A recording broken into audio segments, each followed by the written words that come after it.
अगर एक 40-45 ईयर्स का मतलब एक एक्स सर्विसमैन कर सकता है तो मैं तो फिर भी सर काफी छोटा हूँ, तो अगर वो कर सकता है तो मैं क्यों नहीं सर।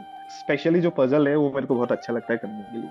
लेकिन आप और आपके जो पीछे में जो फैमिली रहते हैं ना, उनका भी बहुत सारे योगदान रहते हैं, तो उनको भी मैं सैल्यूट और थैंक यू करना चाहता हूँ। आप लोग की गाइडेंस थी और ऊपर वाला की कृपया थी, सर हो गया सर। हेलो एवरीवन, स्वागत है आप सभी का एक बार फिर से आपके प्यारे पुनीत सर की क्लास में। और आज हमारे साथ है कुणाल डेका जी, जो एक एक्स सर्विसमैन है। और आज ये आप अपनी जर्नी शेयर करेंगे आप सभी लोगों के साथ। और जब मैं इनसे बात कर रहा था तो काफी सारी चीजें इनके बारे में जानने को मिली, जिनसे आप भी मोटिवेट होंगे। डेफिनेटली मैं डैम श्योर हूं कि आज इनकी बातें सुनकर काफी लोगों को बहुत सारी प्रेरणा मिलने वाली है। और कहीं ना कहीं अपनी लाइफ में जो गोल अचीव करने का हम एक एम रखते हैं ना, वो भी आपको एक पॉजिटिव इंटेंट के साथ इनसे सीखने को मिलेगा कि एम हमेशा थोड़ा हाई रखिए। तो सबसे पहले कुणाल जी, आप ही से पूछते हैं, अपने बारे में कुछ बताइए। सबसे पहले तो कॉन्ग्रेचुलेशन, कैसे हैं आप, पहले तो ये बताइए मेरे को। Sir thank you very much sir, मैं तो बहुत बढ़िया हूँ। और मतलब मैं कॉन्ग्रेचुलेशन उन सभी स्टूडेंट को देना चाहता हूँ जिसने भी बैंकिंग का एग्जामिनेशन, जो बैंकर होने का जो सपना था उसको चेरिश किया। बस बढ़िया हूँ सर, एकदम मस्त। तो अपने बारे में बताइए, आप कहाँ से हैं और कब से तैयारी कर रहे हैं, और कितना गैप था आपकी स्टडीज में, क्योंकि एज ए एक्स सर्विसमैन आप जॉब कर रहे थे, नेशन सर्व कर रहे थे। कितना गैप रहा और कैसे आपने अपनी जर्नी शुरुआत की और कैसे सोचा बैंकिंग में आने का वापस। सर मैं मेरा नाम है कुणाल डेका, जैसे आपने बताई है। मैं तेजपुर असम का रहने वाला हूँ सर। सर मैं एक्स सर्विसमैन हूँ, इंडियन नेवी में मैं सेलर के पोस्ट में था sir. 15 years of service complete करने के बाद 31 अगस्त 2023 में मैं रिटायर्ड हो गया सर। और सर बैंकर बनने का जो एम था वो मतलब 2016-17 में ही था, मतलब तय कर लिया था कि नहीं, अगर नेक्स्ट जॉब करना है तो बैंकिंग सेक्टर में ही करना है। तो उसके बाद धीरे धीरे मतलब जैसे ही नजदीक रिटायरमेंट नजदीक आता गया, तो 2020 तक तो मैं शिफ्ट में पोस्टेड था। 2021 में कोविड के बाद सर मेरा बेस में ट्रांसफर आ गया, लैंड में बेसिकली। तो जब शिफ्ट में था तो मतलब यही माइंडसेट था कि जैसे मतलब जैसे शिफ्ट से निकलूंगा बेस में पहला काम करना है कि तब तक सुना था sir, to be very honest में आप लोग का वीडियोस नहीं देखा था। तो सीनियर से सुनते थे कि मतलब ये एबीबी करके एक टीम है जो ठीक ठाक पढ़ाते हैं, मतलब अच्छा पढ़ाते हैं, आप अगर ले सकते हो। पहले फर्स्ट अटेम्प्ट में क्या करना है, बेस में ट्रांसफर आने के बाद एक कोर्स ले लेना है। तो सर मैं आया, अंधाधुन ने एक कोर्स ले लिया सर आप लोग का। उसके बाद फिर मैंने क्लासेस शुरू की, बीच बीच में पढ़ाई करता रहा। रीजनिंग के क्लासेस करते रहे, क्योंकि रीजनिंग ऐसा सब्जेक्ट है जो मतलब फेमिलियर नहीं रहते। मैथ वगैरह तो फिर भी स्टूडेंट लाइफ में थोड़ा सा रहते ही है कि हाँ पढ़ा थोड़ा हुआ है, आइडेंटिटी इंग्लिश दिख वगैरह रहा है। जीके तो फिर भी आप, हाँ सर। तो उसके बाद मैंने कोर्स ले लिया सर। कोर्स लेने के बाद फिर धीरे धीरे कोर्सेस मतलब क्लासेस शुरू की।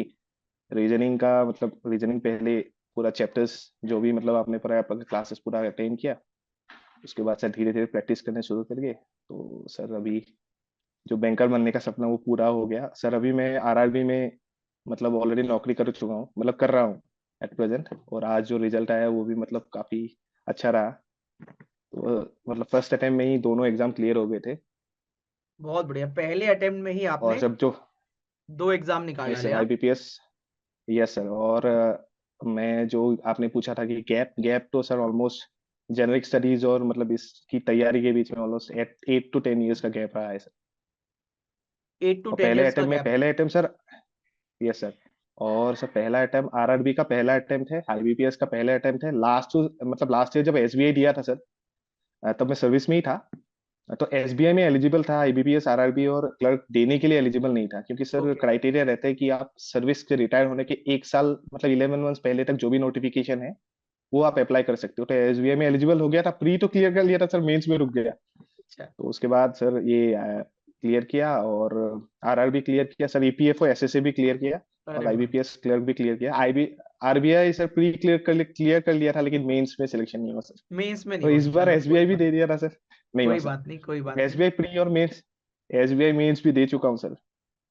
ओके, बहुत बढ़िया। उसका रिजल्ट भी अवेट कर और रहे हैं कुछ सर। बताइए जो हमारे बच्चों को मोटिवेट कर सके, कुछ भी ऐसा जो आपको लगता हो कि आपने ये एम रखा था, जैसे कि मेरी आपसे बात चल रही थी कि वो एम हमेशा हाई रखना यस सर। चाहिए, ऐसा ऐसा मुझे आपकी बातों से सुनने के लिए मिला।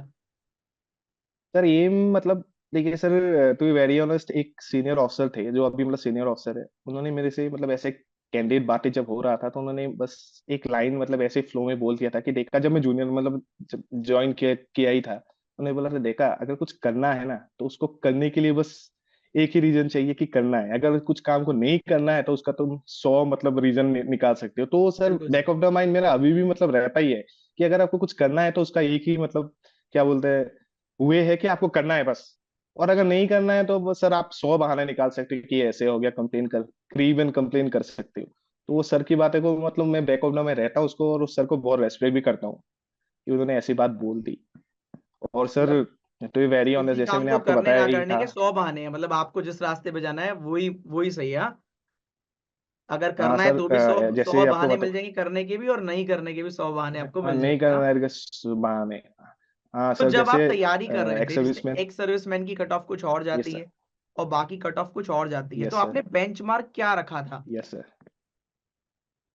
सर मेरा मतलब आज के डेट में भी मैं यही सोच रहा हूँ कि एक्स सर्विसमैन तो ये ठीक है, एक्स सर्विसमैन कोटा हमें मिलता है, हम रिजर्व करते करते मिलते ही है। उसको मैं साइड रखते हुए, मैं ऑलवेज मेरा फोकस यही था कि मेरे को जनरल में ही कट ऑफ निकालना है। और मैं मतलब प्राउड प्राउड मतलब मैं इतना बोस्ट भी नहीं करना चाहता हूँ, लेकिन मतलब कभी बैकआउट में ये अच्छा लगता है कि हाँ मैंने जनरल कट ऑफ में क्लियर किया हुआ है सारे एग्जाम्स प्री में। मेंस में तो सर ओबीसी में कट ऑफ किया है ये वाला एग्जाम, और सर आरआरबी में ओबीसी में क्लियर किया है, लेकिन जो प्री वाला था ना वो जनरल कट ऑफ में ही क्लियर किया है। तो मतलब बेंचमार्क यही था कि जनरल में अगर मतलब बंदे दूसरे बंदे कर सकते तो मैं क्यों नहीं सर। तो तो ये ये मतलब था। ये तो मोटिवेशन यही वाला था कि अगर मोटिवेशन ये अपने खुद से आता है, तो ये मतलब वो दिख रहा है कि आपने एज ए एक्स सर्विसमैन आपने वर्क किया है, तो वो दिख रहा है आपकी बातों में भी कि हाँ वो जोश जुनून मौजूद है कि हाँ यार ऐसे नॉर्मल से काम नहीं चलेगा, मुझे कुछ बढ़िया करना है।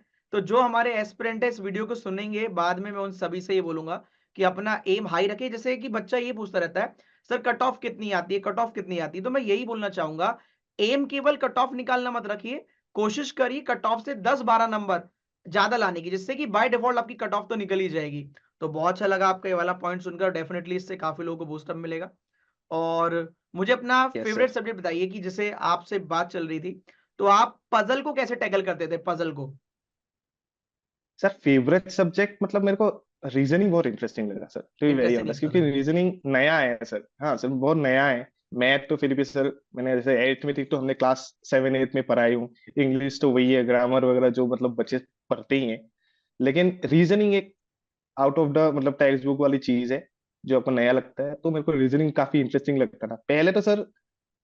पजल, स्पेशली जो पजल है वो मेरे को बहुत अच्छा लगता है करने के लिए। तो पजल में काफी मतलब वर्कआउट किया करने में, तो तो पजल कर स्टार्टिंग में तो पाया। बड़ी डिफिकल्टी लगी और होगी स्टार्टिंग में तो?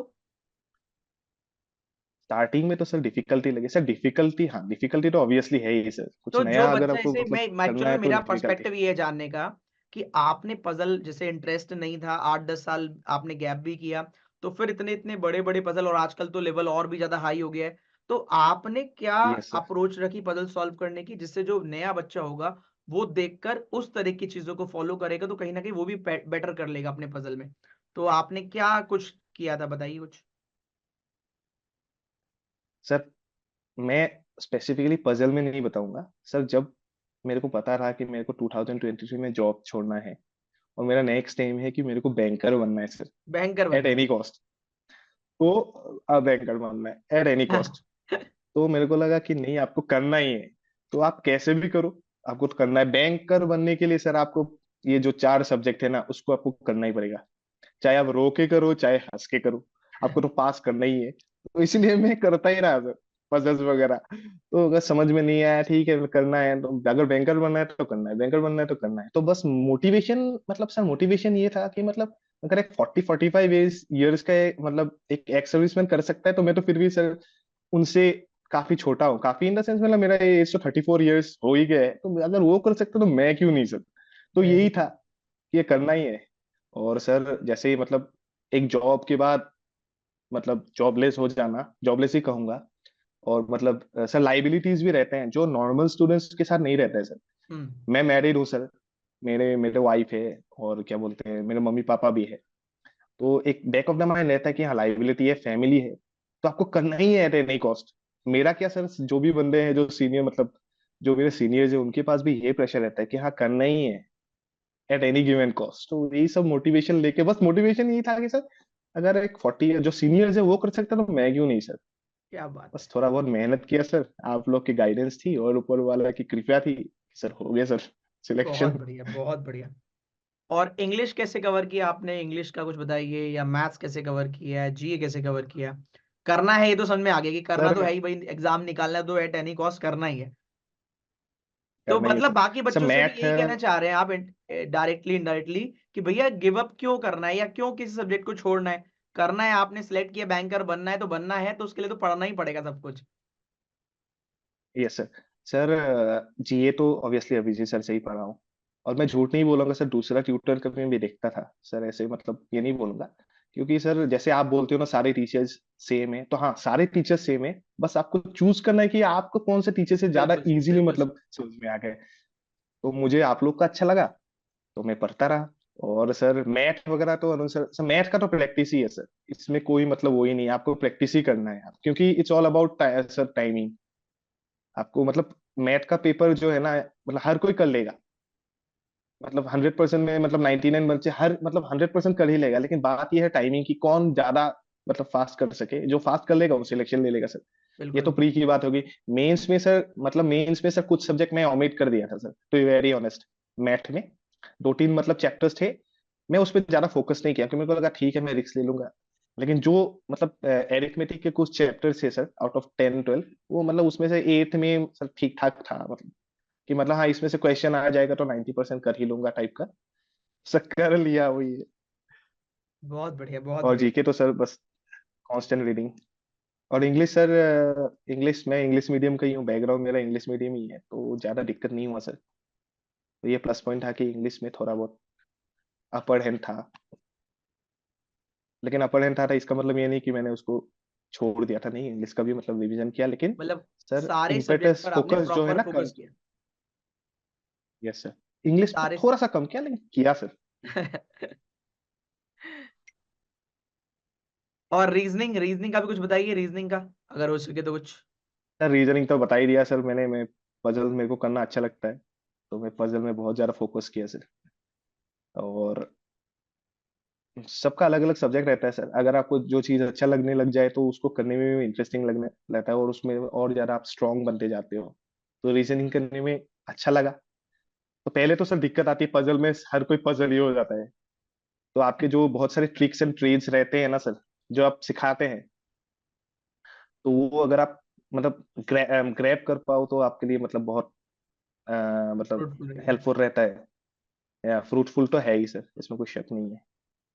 रिलीजियसली और डेडिकेटली अगर कोई करेगा तो सर हर कोई, अच्छा मैं अगर कर सकता हूँ 34 ईयर्स में, तो दुनिया का हर कोई बंदा कर सकता है, इतना तो मतलब सर 200% मैं गारंटी दे सकता हूँ। मेरा जैसा बंदा अगर कर सकता है तो हर कोई कर सकता है सर। हाँ बस यही है कि अगर किसी को सक्सेस जल्दी ना मिले तो ऐसे डिसहार्टन होना तो सर लाजमी है, ह्यूमन टेंडेंसी है, मतलब खराब लगना तो सर स्वाभाविक है, लेकिन इसका मतलब हार मानना मतलब सही बात नहीं है। क्योंकि सर मैंने जैसे पहले भी बताया कि हमारे पास लाइबिलिटी है, स्टूडेंट्स के पास तो लाइबिलिटी भी नहीं है। वो तो 3-4 साल तक आराम से वेट करके भी कर सकता है, लेकिन बिल्कुल। हमारे पास तो ऐसा नहीं है ना, प्रेशर भी रहता है, सोशल सोशल प्रेशर भी रहता है कि हाँ अभी तो नौकरी अच्छा खासा नौकरी था, छोड़ के आगे अब ऐसे वेला बैठा हुआ है सर।